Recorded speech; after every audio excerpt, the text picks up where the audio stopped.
జై శ్రీరామ్, జై జై శ్రీరామ్. ఈరోజు ఈ భాగంలో శ్రద్ధ అనే గుణం గురించి చక్కటి విశేషాలని మనం చెప్పుకుందాము. ప్రతి వ్యక్తి కూడా తన వ్యక్తిత్వాన్ని మంచి మార్గంలో మలుచుకోవాలంటే మనలో కొన్ని గుణాలని మనం పెంపొందించుకుంటూ వెళ్ళాలి. అటువంటి గుణాల్లో శ్రద్ధ అనే గుణం చాలా అవసరము. అయితే మనము ఈ శ్రద్ధ అనే గుణం గురించి మనం అపరాజిత స్తోత్రంలో ఒక స్తోత్రం చూసినట్లయితే, ఒక శ్లోకం చూసినట్లయితే ఏం చెప్పబడుతోందంటే, యా దేవి సర్వభూతేషు శ్రద్ధారూపేణ సంస్థిత నమస్తస్యై నమస్తస్యై నమస్తస్యై నమో నమః అని చెప్పబడుతుంది. అంటే సర్వభూతాల్లో ఉన్నటువంటి శ్రద్ధ ఎవరో కాదు, శ్రద్ధ అనే గుణం ఎవరో కాదు, అది అమ్మవారి స్వరూపమే, అది అమ్మవారి విభూతే. కొంతమంది జీవరాశుల్లో, కొంతమంది మానవుల్లో శ్రద్ధ చక్కగా కనిపిస్తూ ఉంటుంది మనకి. వాళ్ళు శ్రద్ధగా పనిచేయడం వల్ల, ఆ యొక్క శ్రద్ధ వల్ల వాళ్ళు ఎనలేని ఖ్యాతిని, ఎనలేని విజయాల్ని కూడా వాళ్ళు పొందుతూ ఉంటారు. విజయానికి మెట్టు ఏదంటే ముందరగా మన శ్రద్ధని మనలో పెంపొందించుకుంటూ వెళ్ళాలి. అప్పుడే మనం విజయాన్ని స్వీకరించగలం. ఆ విధంగా ఈ అపరాజిత స్తోత్రంలో ఈ విధంగా చెప్పబడింది. ప్రతి జీవిలో ఉన్నటువంటి విభూతి అయినటువంటి గుణమైనటువంటి శ్రద్ధ ఏదో కాదు, అది నా స్వరూపమే.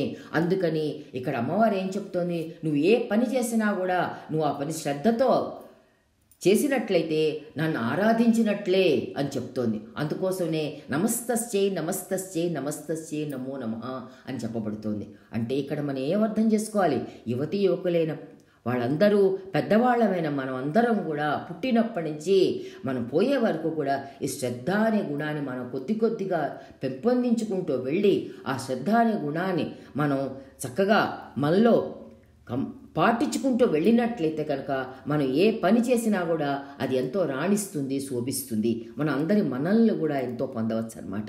ఈ విధంగా ఈ శ్రద్ధ అనేటువంటి గుణం చాలా అవసరము అని మన యొక్క స్తోత్రాల్లో, మన యొక్క సనాతన ధర్మంలో తెలియజేయబడింది.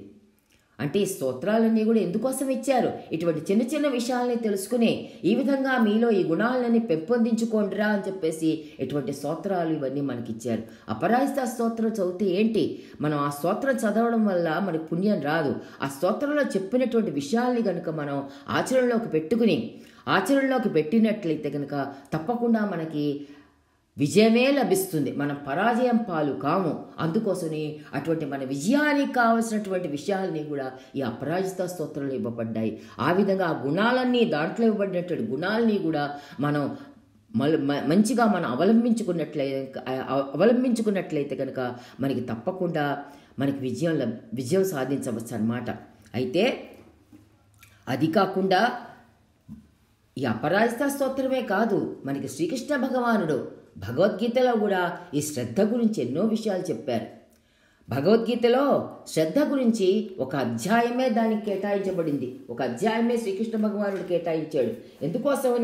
ఎందుకోసమనంటే శ్రద్ధ అనేటువంటి గుణం ప్రతి మానవుల్లో చాలా అవసరం. భగవద్గీత పూర్తయ్యే సమయంలో 18వ అధ్యాయానికి, దాని ముందర అధ్యాయంలో 17వ అధ్యాయం మొత్తం కూడా ఈ శ్రద్ధ గురించి ఆయన ఒక చక్కగా ఒక అధ్యాయాన్ని కేటాయించారు. అది శ్రద్ధాత్రయ విభాగ యోగము అనేటువంటి అధ్యాయం పేరు. అయితే భగవద్గీతలో 4వ అధ్యాయంలో శ్రీకృష్ణ భగవానుడు ఏమంటున్నాడంటే, శ్రద్ధావా లభతే జ్ఞానం తత్పర సంయతేంద్రియ జ్ఞానం లబ్ధ్వా పరాం శాంతిం అచిరేణాధిగచ్చతి అని చెప్తున్నారు. అంటే భగవంతుడు ఏం చెప్తున్నాడు, శ్రద్ధ కలిగిన వాడికి తప్పకుండా జ్ఞానం లభిస్తుంది. అయితే ఆ శ్రద్ధ దేని అందు ఉండాలి, గురువాక్యాల మీద శ్రద్ధ ఉండాలి, శాస్త్రవాక్యాల మీద శ్రద్ధ కలిగి ఉండాలి. అది కాకుండా ఈ శ్రద్ధ కలిగి తదేక నిష్ఠతో కనుక మనం పనిచేస్తే, అది కాకుండా మన ఇంద్రియ నిగ్రహం చక్కగా అవలంబిస్తే, ఇంద్రియాలని మనం చక్కగా జయించినట్లయితే కనుక మనుజుడు తప్పకుండా జ్ఞానం పొందుతాడు అని ఈ విధంగా భగవంతుడు దీంట్లో చెప్పడం జరిగింది. అంటే ఇంద్రియ నిగ్రహం అంటే ఇంద్రియాలను నిగ్రహించుకోవాలి. కాతే ఇక్కడ ఇంద్రియ నిగ్రహం అంటే మనం తెలుసుకోవాలి. ఈ రోజుల్లో ముఖ్యంగా చెడుని చూడకపోవటం వినకపోవటం కాదు, ఒక్కోసారి చూడాల్సి వస్తుంది, చెడు చూడాల్సి వస్తుంది, వినాల్సి వస్తుంది కూడా. ఎందుకంటే మనుషుల్ని సరియైన దారిలో పెట్టాలంటే అటువంటి విషయాలు వింటేనే కదా ఏదైనా మనం ఒక పద్ధతిని ఒక చక్కగా ఆ మార్పుని తీసుకురావచ్చు.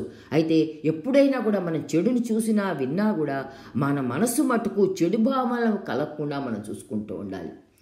మనసు మటుకు చెడు భావాలు కలగకుండా చూసుకోకపోవడమే అదే ఇంద్రియ నిగ్రహం అన్నమాట. అటువంటి ఇంద్రియ నిగ్రహం పాటిస్తూ మన గురువాక్యాల మీద శాస్త్రవాక్యాల మీద మన నమ్మకం కలిగి ఉన్నట్లయితే తదేక నిష్టతో ఆ పనిని మనం చేస్తూ ఉంటే తప్పకుండా ప్రతి మనుషుడు జ్ఞానాన్ని పొందుతాడు అని ఆ విధంగా కృష్ణ భగవానుడు మనకు తెలియచేశాడు. అటువంటి జ్ఞానం పొందిన వాడికి ఎటువంటి చక్కగా ఫలాలు లభిస్తాయి, ఆయన పరమశాంతిని శీఘ్రంగా పొందుతాడు అని చెప్తున్నారు అన్నమాట. శ్రద్ధగా పనిచేస్తే మనకి జ్ఞానం లభిస్తుంది, ఆ జ్ఞానం లభించడం వల్ల మనకి పరమశాంతి చేకూరుతుంది అని చెప్పేసి ఈ విధంగా కృష్ణ భగవానుడు కూడా చక్కగా మనకి ఈ శ్రద్ధ గురించి నొక్కి ఒక్కాడించారు. అది కాకుండా కృష్ణ భగవానుడు ఇంకా ఏమంటున్నాడు, నువ్వు అశ్రద్ధగా చేస్తే ఏమవుతుంది పని, అశ్రద్ధయా హుతం దత్తం తపస్తప్తం కృతం చయత్ అసదిత్యుచ్యతే పార్థ నచ తత్ప్రేత్య నో ఇహ అని చెప్తున్నారు. అంటే నువ్వు అశ్రద్ధతో ఏ పని చేసినా కూడా అది రాణించదు. ఒక చదువు చదువుతున్నా అశ్రద్ధగా చదివితే మార్కులు రావు, ఉత్తీర్ణత పొందలేవు. ఒకవేళ ఉత్తీర్ణత పొందినా అది అత్తీసర మార్కులతోటే నువ్వు ఉత్తీర్ణత పొందుతావు. అలాగే లౌకికంగా కానీ ఆధ్యాత్మికంగా కానీ ఏ పని చేపట్టినా కూడా అది మనకు ఉత్తమ ఫలితాలు ఇవ్వదు. ఒక హోమం చేయి, ఒక దానం చేయి, ఒక తపస్సు చేయి, ఒక పూజ చేయి, నువ్వు విద్యార్థిగా చదివినా ఒక కార్యాలయంలో నువ్వు పనిచేసినా అశ్రద్ధతో పనిచేస్తే నువ్వు కార్యాలయంలో పెద్ద పదవులు స్వీకరించలేవు. కొంతవరకు వెళ్ళినా కూడా తర్వాత అక్కడికే ఆగిపోతాం మనం. అశ్రద్ధగా పనిచేయడం వల్ల మనకి ఎన్నో అవరోధాలు కూడా ఏర్పడతాయి, ఎన్నో కష్టాలకు కూడా లోను కావాల్సి వస్తుంది. ఈ విధంగా అశ్రద్ధ అనేది జీవుడికి అస్సలు పనికిరాదు, అది అసత్తుతో సమానము, ఎటువంటి ఫలాన్ని ఇవ్వదు, మన సుఖాన్ని దూరం చేస్తుంది. ఈ లోకం ఇహలోకంలో కూడా సుఖపడలేము, పరలోకంలో కూడా మనం సుఖపడలేము అని ఈ విధంగా కృష్ణ భగవానుడు తెలియజేస్తున్నాడు. మనం వంట చేయాలనుకోండి, వంట కావాల్సిన సరుకులన్నీ చక్కగా ముడుచుకున్నాం, అన్నీ ఉన్నాయి, అన్నీ చక్కగా ఉన్నాయి. కాకపోతే అసలు మనం శ్రద్ధగా వంటే చేయకపోతే ఏమవుతుంది, మనం చేసే పని కాస్త ఆ వంట రుచికరంగా ఉండదు, తినేవారికి ఎంతో కష్టమవుతుంది, తినలేరు, ఆ పదార్థాలన్నీ కూడా వ్యర్థమైపోతాయి. ఈ విధంగా ఏ పని చేసినా కూడా ఒక విద్యార్థి దశలో శ్రద్ధగా చదువుకోవాలి. ఒక వృత్తిలో ఎవరైనా ఏ వృత్తి చేపట్టినా కూడా ఆ వృత్తిని మనం చక్కగా దైవకార్యం కింద, అంటే శ్రద్ధగా పనిచేస్తే చేయడం అంటే ఏమిటి, అదొక దైవకార్యమే, అదొక పూజే. అది పూజని తలచి మనం శ్రద్ధగా పనిచేయాలి. ఒక పూజ చేసినా, ఒక ఇంట్లో పని చేసినా, పొద్దున్న లేపొచ్చినప్పటి నుంచి పడుకునే వరకు ఏ పని చేసినా కూడా అది మనం ఒక పూజ కింద తలచి అది శ్రద్ధగా మనం చేస్తే మనకి తెలియకుండానే ఎన్నో ఉత్తమ ఫలితాలు మనం పొందొచ్చు. అశ్రద్ధతో చేసిన పని ఎటువంటి సమయంలోనూ మనకి ఎటువంటి ఫలాలు ఇవ్వదు. అందుకోసమని మన ప్రతి ఒక్కరు కూడా శ్రద్ధని ఆశ్రయించాలి. అది కాకుండా ఆశ్రయించినప్పుడు ద్విగుణీకృత విశ్వాసంతో వారు కనుక పనిచేస్తే అప్పుడు సకల కార్యాలు కూడా చక్కగా సఫలీకృతం అవుతాయి అని ఈ విధంగా భగవద్గీతలో శ్రీకృష్ణ భగవానుడు చక్కటి విశేషాన్ని మనకి తెలియచేశారు. అంటే శ్రద్ధ యొక్క గుణానికి అంత అంటే దానికి అటువంటి ఫలం అంత ఉందన్నమాట, దాని యొక్క ఫలం అంత ఉందన్నమాట. అది కాకుండా శ్రద్ధగా పనిచేసేటప్పుడు ఏం చేయాలి, మనకి ఏకాగ్రత కూడా మెల్లిగా శ్రద్ధగా చేస్తుంటే అవుతుంది, మన ఏకాగ్రత కూడా మనలో పెరుగుతూ ఉంటుంది, మనలో నైపుణ్యం సాధించుకుంటాం. చేయగా పని అవుతుంది, శ్రద్ధగా మనకి నైపుణ్యత వస్తుంది. ఆ నైపుణ్యం వల్ల ఏమవుతుంది, మనం చేసే పని మనం మొదట్లో కొంత సమయం ఎక్కువ తీసుకున్నా చేయగా నైపుణ్యం వల్ల ఏమవుతుందంటే, ఏకాగ్రత వల్ల నైపుణ్యం వల్ల మనకి సమయం కూడా ఆదా అవుతుంది. ముందర ఒక గంటలో చేసే పని రాను మనం ఒక అరగంటలోను 30-40 నిమిషాల్లోనూ లేకపోతే అరగంటలోనూ మనం చేయొచ్చు అనమాట. అది కాకుండా ప్రతి పని కూడా మనం ఇలా శ్రద్ధగా ఏకాగ్రతతో మనం చేస్తే కనుక ప్రతి పని కూడా పూర్ణత్వం సంతరించుకుంటుంది. చక్కగా ఆ పని చక్కగా శోభిస్తుంది, రాణిస్తుంది.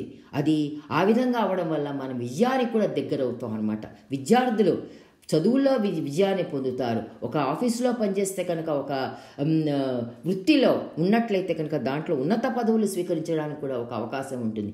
ఇంట్లో మన ఇల్లు చక్కగా శ్రద్ధగా చేసుకుంటే మన ఇల్లు ఎంతో దేవాలయంలా మనం తీర్చిదిద్దుకోవచ్చు. ఇంట్లోనే ఒక దేవాలయం, మన ఇల్లే ఒక దేవాలయం అనుకోవాలి. ఆ దేవాలయంలో దేవుడు ఉంటాడు. దేవుడు లేని ప్రదేశం ఏదీ లేదు. అణువణువున భగవంతుడు వ్యాపించి ఉన్నాడు. అణువణువున భగవంతుడు వ్యాపించి ఉన్నప్పుడు మన ఇల్లు కూడా ఒక దేవాలయమే అని ఈ విధంగా శ్రద్ధతో మన ఇంట్లో పని కూడా చేసుకోవాలి. అప్పుడు మనకేమవుతుంది, మనం ఇంటా బయట కూడా మనం అందరి మన్నల్ని కూడా పొందుతాం. అది మనకి ఎంతో ధైర్యాన్ని ఇస్తుంది, ప్రోత్సాహాన్ని ఇస్తుంది. అది కాకుండా ఇలా చేయడం వల్ల మనలో ఒత్తిడి కూడా తగ్గుతుంది. శ్రద్ధగా చేయడం వల్ల అంటే మనకు నైపుణ్యం వస్తుంది. నైపుణ్యం వస్తే ఏమవుతుంది, మనకు ఒత్తిడి కూడా తగ్గుతుంది. ఈ విధంగా ఈ శ్రద్ధ వల్ల రాను మనం చక్కగా జ్ఞానాన్ని, ఎన్నో రకాల జ్ఞానాన్ని మనం కనుక చక్కగా మనలో పెంపొందించుకోవచ్చు. లౌకిక జ్ఞానము మనం మనలో పెంపొందించుకోవచ్చు, ఆధ్యాత్మిక జ్ఞానం కూడా పెంపొందించుకోవచ్చు. ఈ విధంగా జ్ఞానం పొందడం వల్ల ఏమవుతుంది, మనకి పరమశాంతి లభిస్తుంది. ఇహలోకంలోనూ పరలోకంలో కూడా మనకి శాంతి లభిస్తుంది అన్నమాట. ఇక్కడే కాదు, మనం ఈ శ్రద్ధ వల్ల ఇక్కడే కాదు, మనం విజయాన్ని సాధించడం పరలోకంలో కూడా మనకి మంచి శాంతి లభిస్తుంది అని ఈ విధంగా మనకి భగవద్గీతలో ఎన్నో విషయాలు తెలియజేయడం జరిగింది.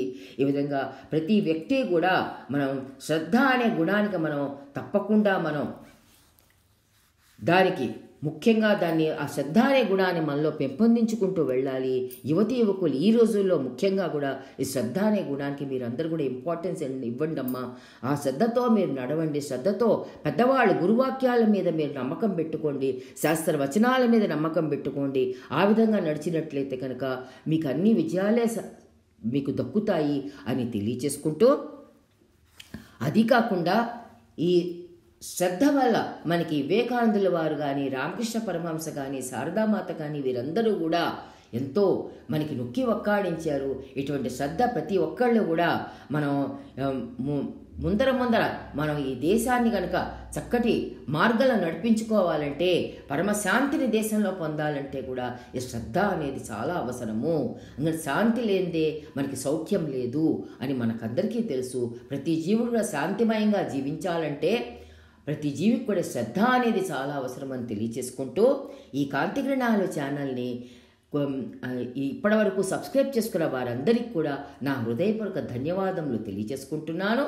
ఈ ఛానల్ని ఎవరైతే సబ్స్క్రైబ్ చేసుకోలేదో వారందరూ కూడా సబ్స్క్రైబ్ చేసుకుని షేర్ చేసి మీ గ్రూప్స్లో లైక్ చేసి ఈ ఛానల్ని ముందరికి నడిపించవలసిందిగా కోరుకుంటూ, సర్వే భవంతు సుఖినః, సర్వే సంతు నిరామయాః, సర్వే భద్రాణి పశ్యంతు, మా కశ్చిద్ దుఃఖభాగ్ భవేత్.